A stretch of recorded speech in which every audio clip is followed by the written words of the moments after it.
last talk of the day, and thank you for sitting it out.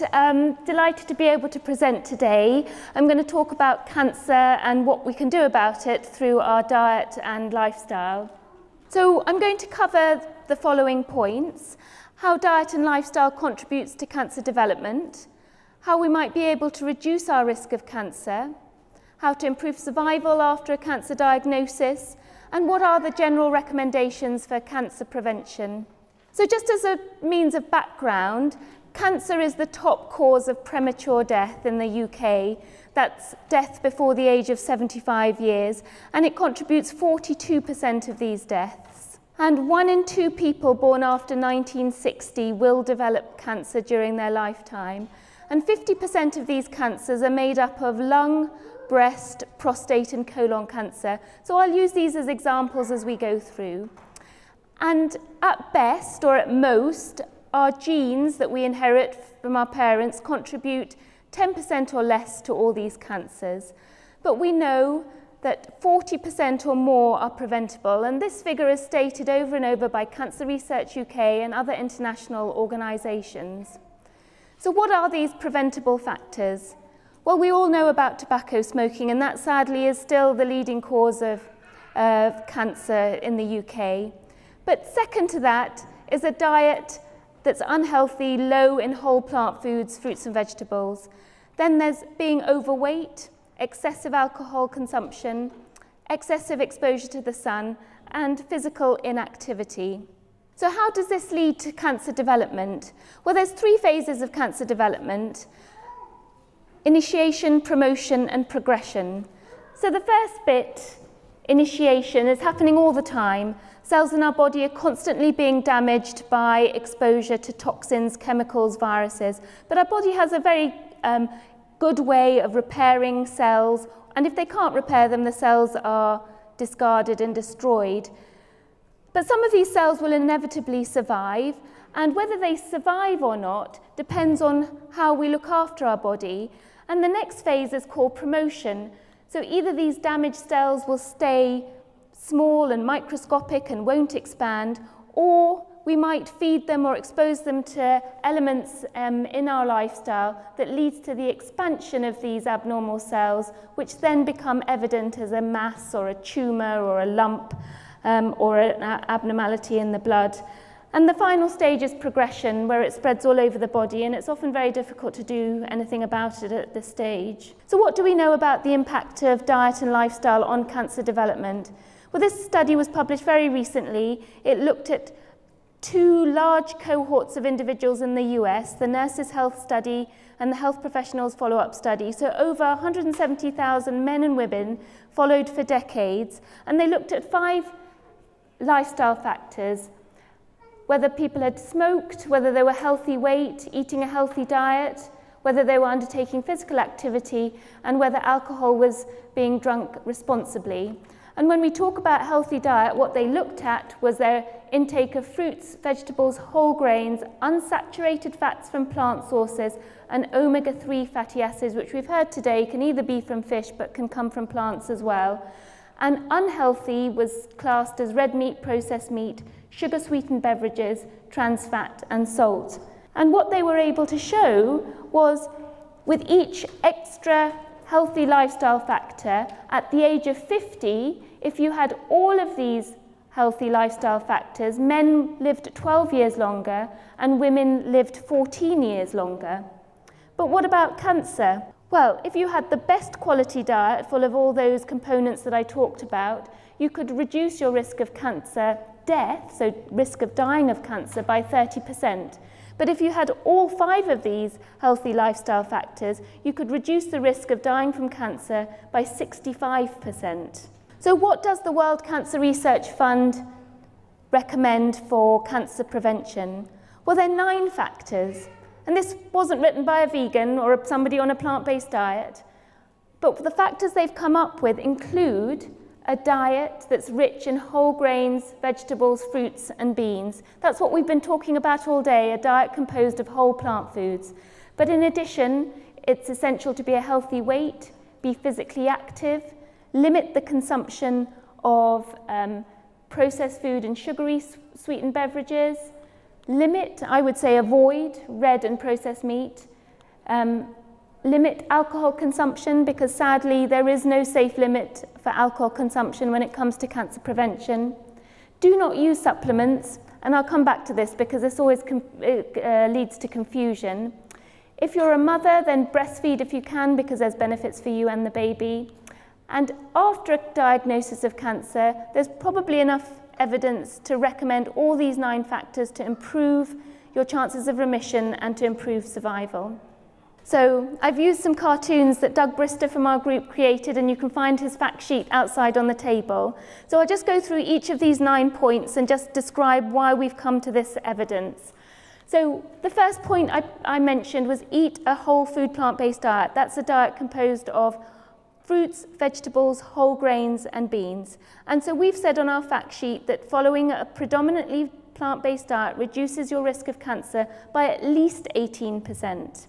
And some of this information comes from following large groups of individuals, and there's 2 particular studies that have followed large groups of vegetarians and vegans. So the EPIC Oxford study, based in the UK, but the researchers were in Oxford, and also the Adventist health studies. And we've heard a little bit about the Adventists, who, by nature of their beliefs and their religions, often follow a healthy lifestyle, but also have a large number of vegetarians and vegans. And what these studies have showed us is that, for example, in the EPIC Oxford study, vegans have a 19% lower risk of cancer, and lacto-ovo-vegetarians, so those eating dairy and eggs, have an 11% reduced risk of cancer. In the Adventist health study, vegans have 16% lower risk of cancer, but there's a particular advantage in the vegans for the female-specific cancers such as breast, ovarian and endometrial cancers, and there's a 35% reduction in the risk of prostate cancer. So these are all cancers driven by hormones. And so if you put all this information together and combine all these studies that have been done, overall it does come up with this number of 18% reduction in the risk of cancer if you follow a predominantly plant-based diet. And as a happy side effect, you also have an almost 30% lower risk of developing ischemic heart disease, which remains the top killer of men and women in the UK. So why is a whole food plant-based diet so important? Well, one of the main things we've been hearing all day is that it's rich in fibre. And fibre is key to preventing cancer. And this observation was made back in the 70s by Dennis Burkitt, an Irish missionary who worked in both the UK and in Africa. And in Africa, he was able to observe that those people whose diet was consisting of a minimally processed plant-based diet with very little processed food or animal foods, they virtually never got bowel cancer. They also never got diverticular disease, appendicitis, or other diseases associated with the gut. However, those whose diets had transitioned to more processed food and animal-based foods, therefore low in fibre, had a very high risk of bowel cancer.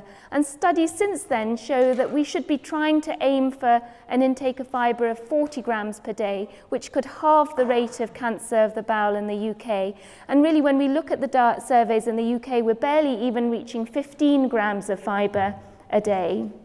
So whole grains are part of a whole food plant-based diet, and whole grains are rich in fibre, but they're also full of phytates, which have been shown to have anti-cancer properties, boost the immune system, and create a healthy gut microbiome. And the World Cancer Research Fund also says that whole grains probably protect us against colorectal cancer. Beans have also been shown to reduce the risk of cancer, and when you look at the Mediterranean diet in this study, which was the PREDIMED study, it wasn't really looking at cancer, it was looking at heart disease, but what it showed was that bean consumption was also associated with a greatly reduced risk of dying from cancer. And beans are high in fibre, but again the phytates would have been shown to promote immunity and also reduce the proliferation of cancer cells. And we've covered this a little bit, but there's always confusion about the soya bean. It is a healthful bean or legume to have in the diet. There is no doubt about this. And when it comes to cancer prevention, it's been shown to reduce your risk of getting breast cancer, but also reduce the risk of breast cancer coming back after you've been put into remission. And it's especially important to eat soya during adolescence, because this reduces your risk of developing breast cancer later in life. And it's a similar story with prostate cancer. You can reduce your risk of prostate cancer by incorporating soya into the diet. And this is just one example of a study that's looked at the intake of soya milk, and this was in men within the Adventist health studies, and they were able to show that the more soya milk that was incorporated into the diet, the lower risk of cancer. So here, if you're having more than 2 portions a day, you lowered your risk by 70%.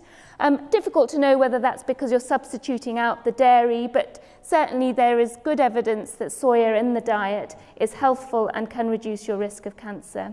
So fruits and vegetables are key to a whole food plant-based diet, and we know from this study back in 2017 that analysed information from 95 different studies, and it showed that there was a stepwise reduction in the chances of developing cancer and dying from cancer with the more fruits and vegetables that you incorporate. And really what we should be aiming for is 9, 10, 11 portions. 5 portions a day, as recommended by Public Health England, is a sort of a middle ground that is meant to be acceptable and the people should be aiming for, but more is probably needed.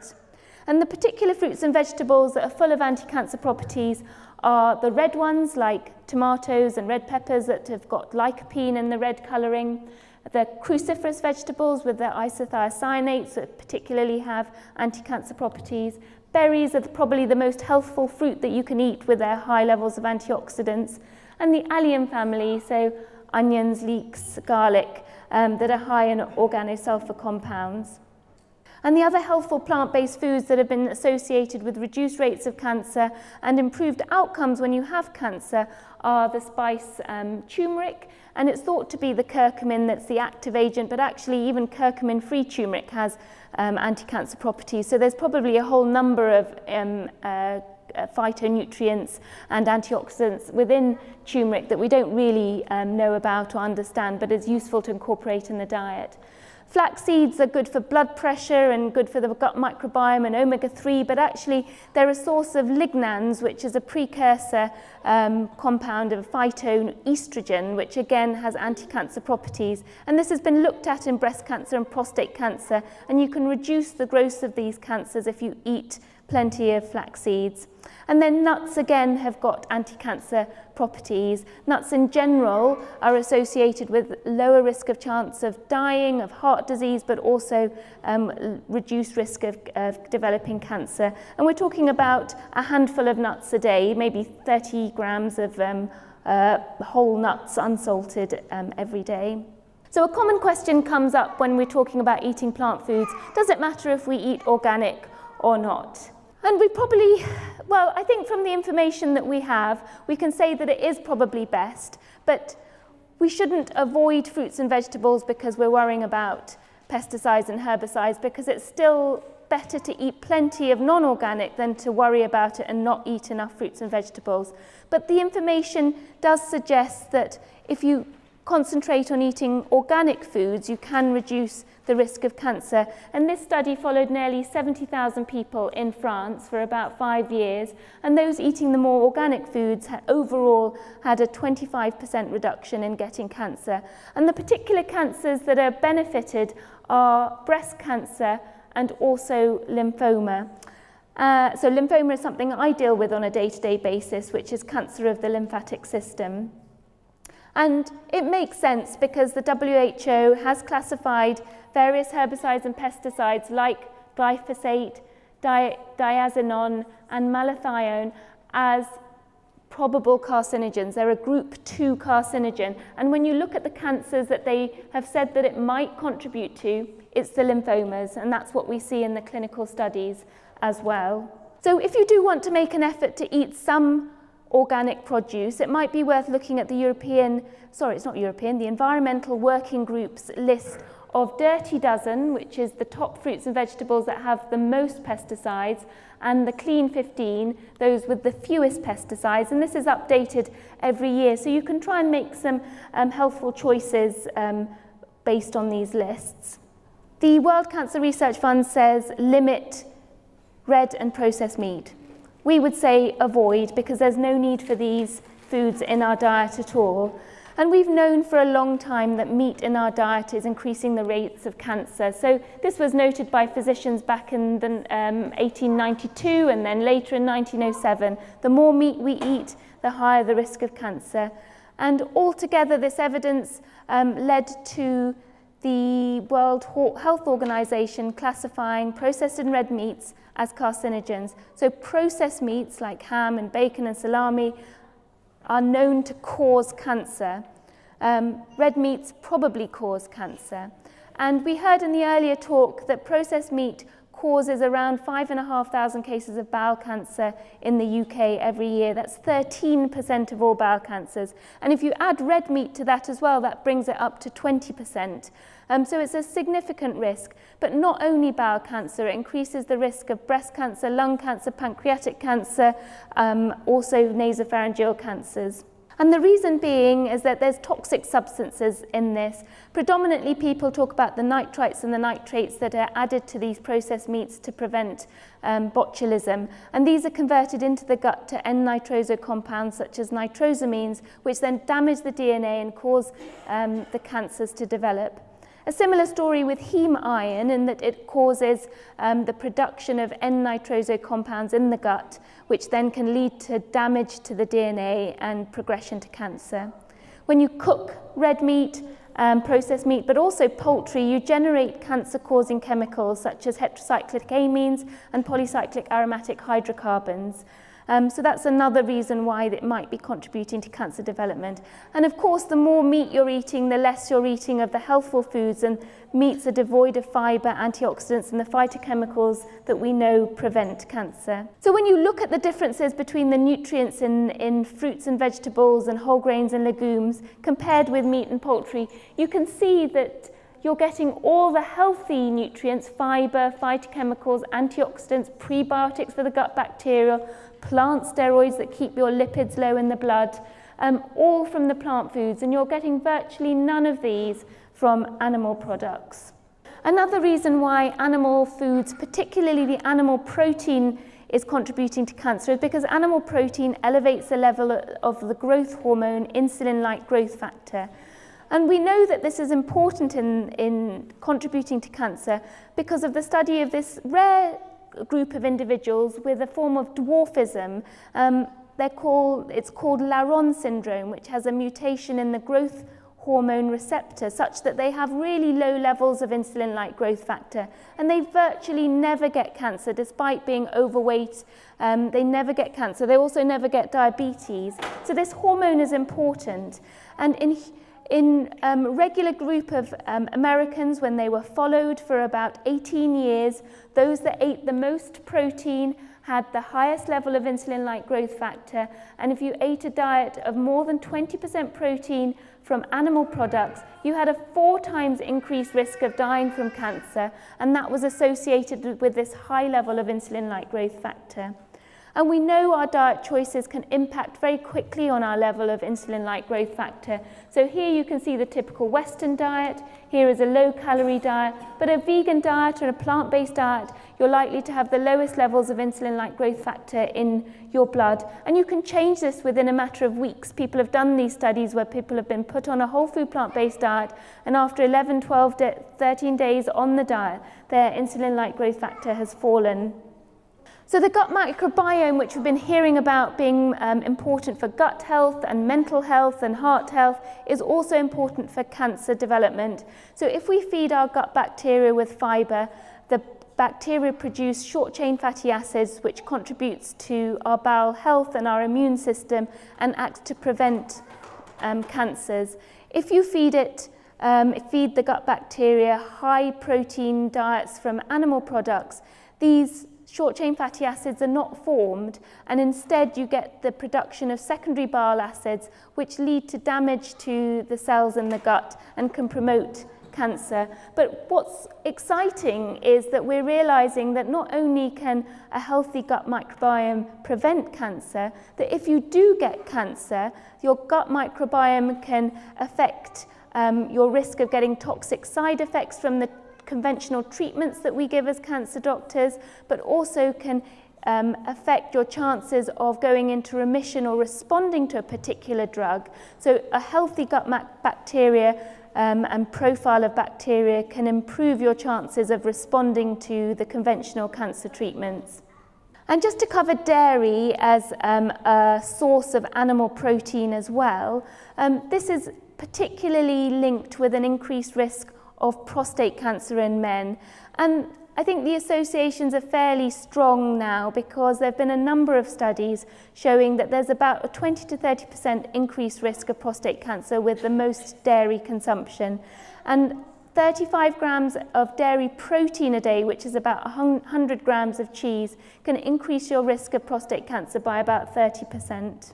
So these are the things within the dairy that are contributing to cancer development. So if you eat or drink cow's dairy, you're going to have higher estrogen levels in the blood compared to somebody who avoids dairy, and estrogen drives female cancers like breast cancer, endometrial cancer, ovarian cancer. Dairy, because it's high in fat, accumulates pesticides because they accumulate higher up the food chain in fat sources, so your exposure to pesticides will be higher. You're exposed to the bovine growth hormone that's resulting in the calf growing very quickly when it drinks this milk, but that causes abnormal growth in our bodies as well. The casein, which is the main protein in the dairy, has been shown certainly in laboratories to accelerate the growth of cancer. Saturated fat maybe in itself isn't driving cancer but contributes significantly to weight gain. And galactose is the sugar that's formed when you break down lactose, and that's been implicating in driving ovarian cancer. And we come back to this IGF-1 hormone, which is high in dairy, and therefore if we drink or eat dairy, it's high in the blood and drives cancer in humans. So I think we're all familiar with the fact that we shouldn't be smoking tobacco.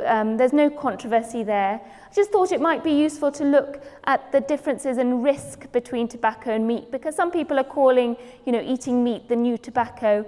And it's sort of correct in that tobacco and processed meat are in the same category of cancer-forming agents. It's a group 1 carcinogen. So the strength of evidence is the same, it's just the risk is different. So if you look at how many cancers that tobacco are causing, it causes 19% of all cancers, and the vast majority of lung cancers are caused by tobacco smoking. However, in comparison, although processed meat can cause bowel cancer, it causes only 21% of bowel cancer when you combine processed and red meats, and overall that's 3% of cancers, although this is probably a conservative estimate because processed meat is contributing to a large number of cancers in addition to bowel cancer. So we've touched upon the requirement or the need to be a healthy weight to maintain health, and obesity is the third commonest cause of cancer now. And Cancer Research UK states that 7 out of 10 of us are now overweight, and probably by 2035, 4 out of 10 of us will be obese. And there is clear evidence that our diet choices impact our weight. So we're back to the Adventists, who you can see, based on their different diet pattern, the plant eaters, the vegans, are the only ones that through life maintain a healthful body mass index, whereas vegetarians, semi-vegetarians and meat eaters all eventually become overweight. And the cancers that develop because of being overweight are certainly breast cancer, bowel cancer, womb cancer, kidney and pancreatic cancer, and there's a number of other cancers that we believe are being contributed to by being overweight. And the reasons being is that it comes back to inflammation. All our chronic diseases now are caused by some sort of inflammation, which is our body's way of dealing with damage or injury. And when you're obese, the fat cells generate more estrogen than the body should have, and this contributes to breast cancer and endometrial cancer. The fat cells produce growth hormones, insulin and insulin-like growth factor, which again cause cells to divide and proliferate. And also the inflammation that's coming by the chemicals and cytokines that are released by macrophages and other cells, also drive cancer. So we'll come on to the sugar-sweetened beverages and fast foods. Now this is often confusing for people as well.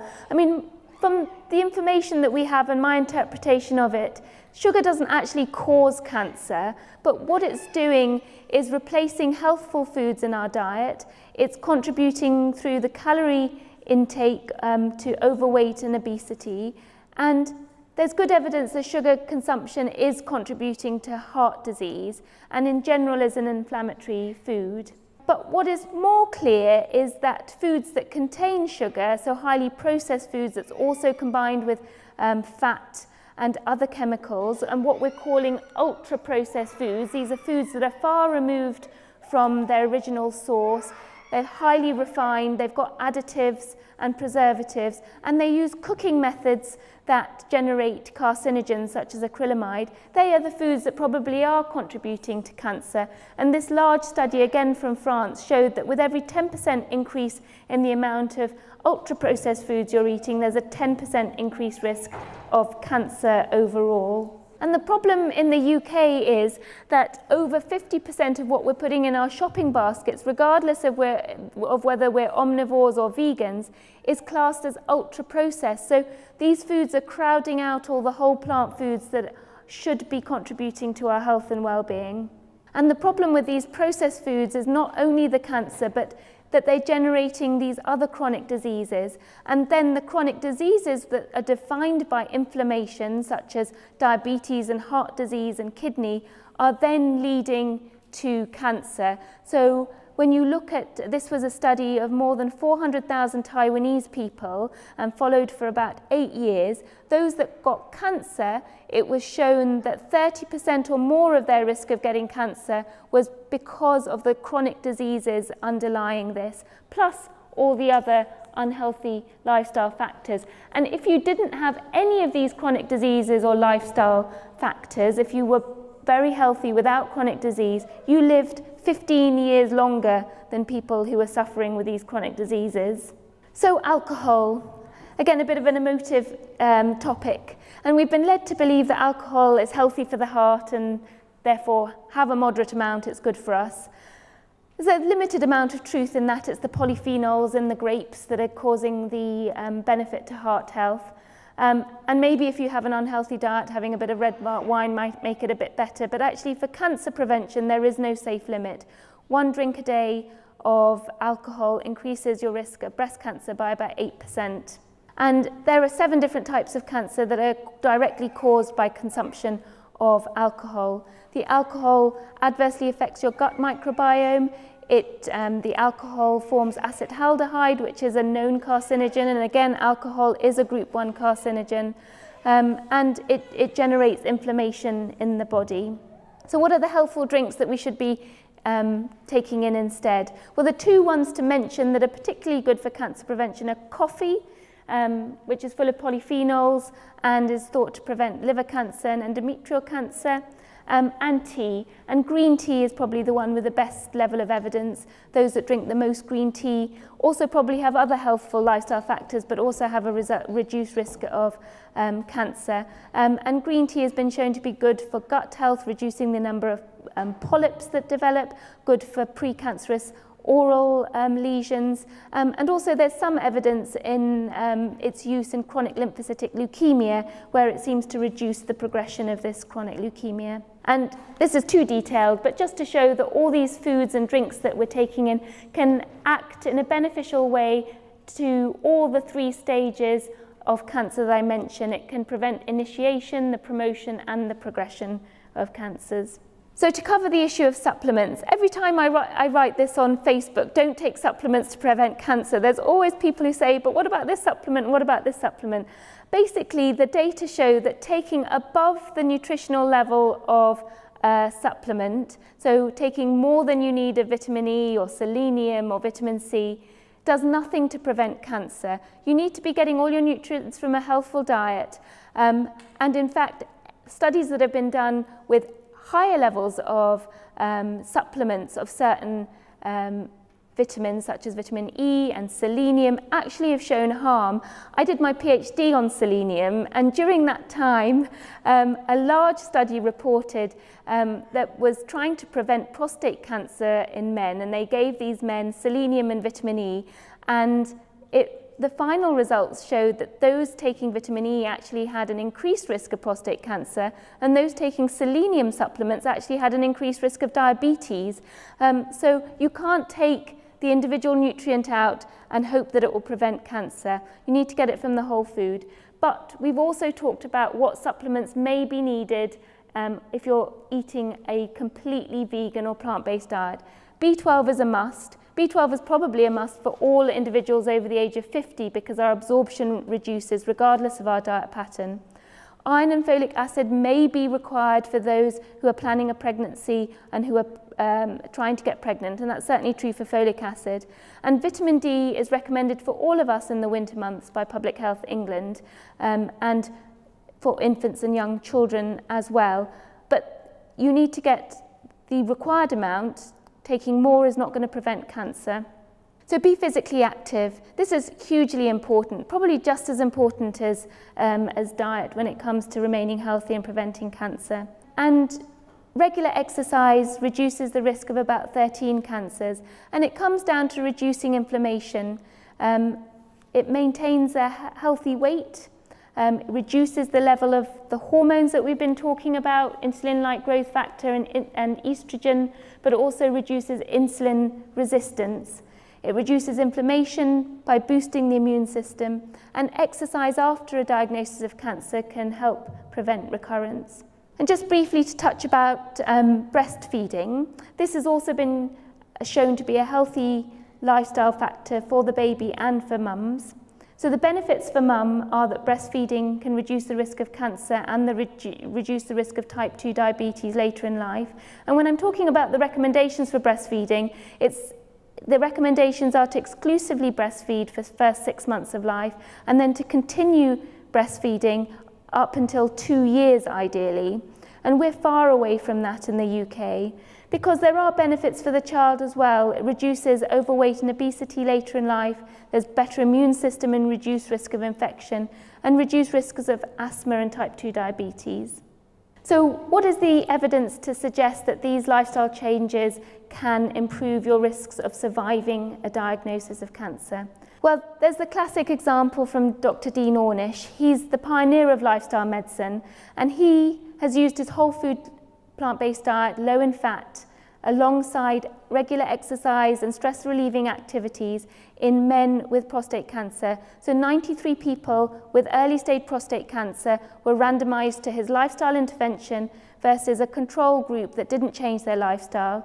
And after a year, he was able to show that in the group that changed their lifestyle, there was a reduction in the prostate-specific antigen level. That's the marker of the growth of the prostate cancer. But in the control group, this marker of cancer growth went up. Now, I appreciate these numbers are small, yet they are statistically significant. But when we look at the hard outcomes, after 2 years, 27% of the control group went on to have conventional treatments, that was radiation and surgery, versus only 5% in the lifestyle group.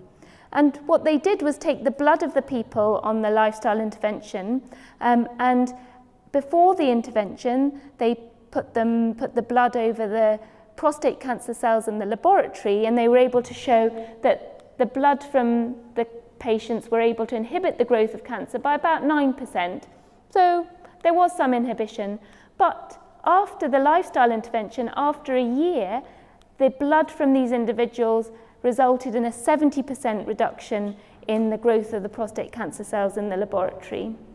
And similar studies have been done in women with breast cancer. So this study showed that a low-fat diet that emphasized whole grains and fruits and vegetables resulted in a better survival in people who developed breast cancer.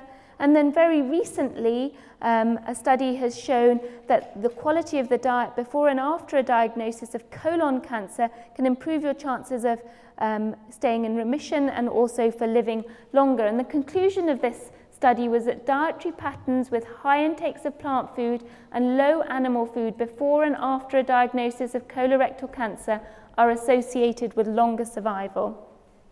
So Doug has put together a fact sheet that you can download from our website. This is just a snapshot, but there's a larger version going through all of these things that I've talked about. So I hope I've covered in this short time how a large proportion of cancers are preventable and that diet and lifestyle are contributing to our high cancer rates, but we can take personal responsibility and try and reduce our risk, and that plant-based diets and other lifestyle factors such as exercise and avoiding smoking and alcohol can reduce the risk of getting cancer, but can also improve your chances of surviving a diagnosis of cancer. Thank you.